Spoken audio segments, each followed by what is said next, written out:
everyone, it's Han here. Welcome back to my channel and welcome to this week's update. This is covering 15 weeks and 16 weeks. So depending on who you ask, I've been in my second trimester for about 2 to 3 weeks-ish. Yeah, timing in pregnancy is kind of like weird because if I'm in my 17th week, I'm not fully 17 weeks yet. I'm 16 plus blah blah blah days. So anyways, it's a whole math thing. I'm sure there's some links to figure it out. Let's just jump into the physical changes that I am experiencing or have experienced in the last 2 weeks. So I think the number one thing that I've noticed is that I am getting up more frequently to pee in the middle of the night, and also just a lot more thirsty. So I am drinking anywhere between, I don't know, 2 to 3 liters a day, and then throughout the night I can probably finish another liter. So just lots of fluids, and I just am constantly feeling thirsty. And so upon instruction of my midwife, I've been adding electrolytes to my water bottles, like maybe once or twice a week if I haven't gotten, you know, enough water throughout the day. And that just ensures that I am thoroughly hydrated throughout the pregnancy. The way that it works is even when you are drinking a lot of water, the hydration is actually being prioritized to the baby. So the baby gets the hydration first, and then your body can be left dehydrated despite drinking so much water. And so just making sure to balance out your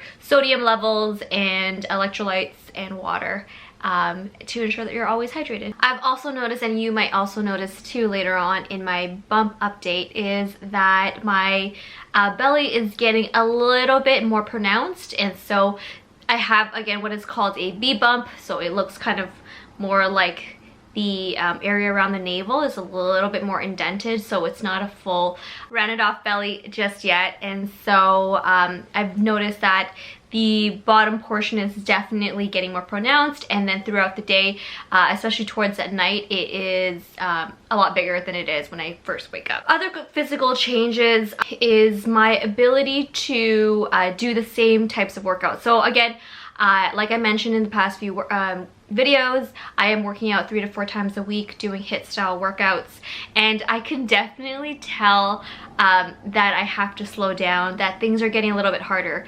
I used to be able to do, you know, a full 45 seconds, 60 seconds of work, whatever that, you know, whether it's squats or, you know, jump squats, push-ups.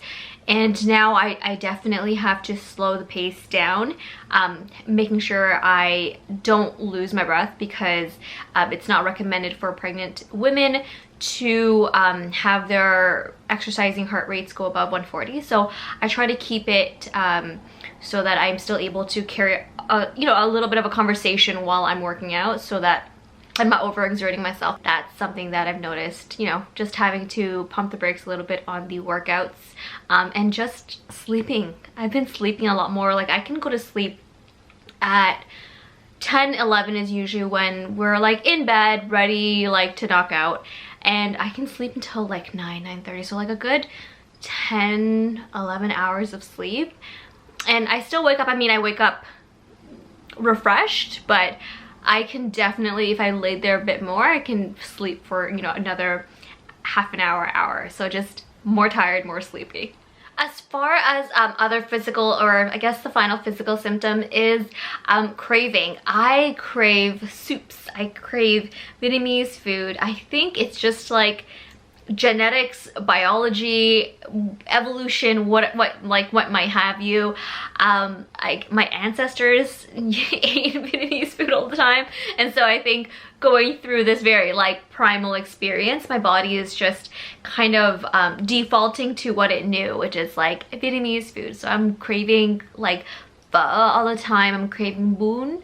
I'm craving you know, meals that I didn't even quite like that much previous to pregnancy. So like things like bún riêu, so that's like a crab meat, tomato-based crab meat noodle soup. So yeah, so that's my pregnancy cravings thus far. All right, moving on to emotional changes. This is again similar to, I think, to last video's update. Up days, down days, there's the mood swings, there's the emotional days, there's the days where I feel like I'm like constantly on the verge of tears, and this is all, I think, normal part of pregnancy. And I'm very lucky in that I found a therapist who specializes in prenatal and expecting moms, as well as moms who are postpartum. And so just being able to meet with her and just talk out some of those feelings that I have, learning how to process them, what a normal pregnancy mood swing looks like. So really thankful to have that, and able to talk through some of those things with her. In terms of appointments, so there was a little bit of a busy, I guess, appointment period. I did get to meet my midwife in person. So the first, I guess, meeting that we had, my husband and I, through Zoom, it was with another midwife who was just essentially taking the intake appointment because my other two midwives were, I believe, just attending a birth, and so they weren't available. Been happy so far. The appointments don't feel rushed at all. I'm able to, you know, bring a ton of questions and they answer them very patiently, and they're very open to different types of births. I did mention that I am open to an epidural. I am a smaller person, and so the chances of me birthing a child that is on the bigger side is probably more likely, because my husband is Persian and the babies in his family run a little bit larger than the ones in my family. And so that just was my decision. We were like, yeah, I think epidural is probably in the birth plan, but we'll see how everything goes. And she was very open to that, and I'm very glad. And so we rounded off the appointment with my midwife by checking my blood pressure, and then also getting to hear baby for the first time. At both ultrasounds previous, I was not able to listen to any heartbeats, but we did use the Doppler at the appointment, and so I'll just like put in a clip right here. And so baby's heartbeat is very healthy, strong, and it was just so nice to be able to record that for, you know, just keepsakes, and being able to show Ramin. It's nice because he wasn't able to attend the appointment, and it's just magical to be able to hear your baby's heartbeat and just know that, you know, the thing that you're carrying around all the time. It's just nice to have that little reminder that there's a little beat in there with a little heartbeat and like a little body and everything now. And so yeah, it's just really cute. We're also starting to plan out the nursery, even though I don't think baby will be sleeping in the nursery for maybe like a couple months. We're gonna see how it goes. I know there are some recommendations to have baby co-sleep, not necessarily co-sleep in the same bed, but in the same room for the first 6 to 8 weeks, I believe. I'll have to double check what medical bodies recommend that, but that's what I've been reading so far. And so I think we'll have baby in our room for, again, the first 2 months, and then transition baby to the nursery. Hey everyone, editing Han here. It is actually not 6 to 8 weeks, it is 6 months to a year of recommended co-sleeping in room sharing that is recommended by the AAP, American Association of Pediatrics. But yeah, really excited about the decor of that, and I'll definitely include a nursery tour once we are done. And without further ado, I will end off this video with a bump update.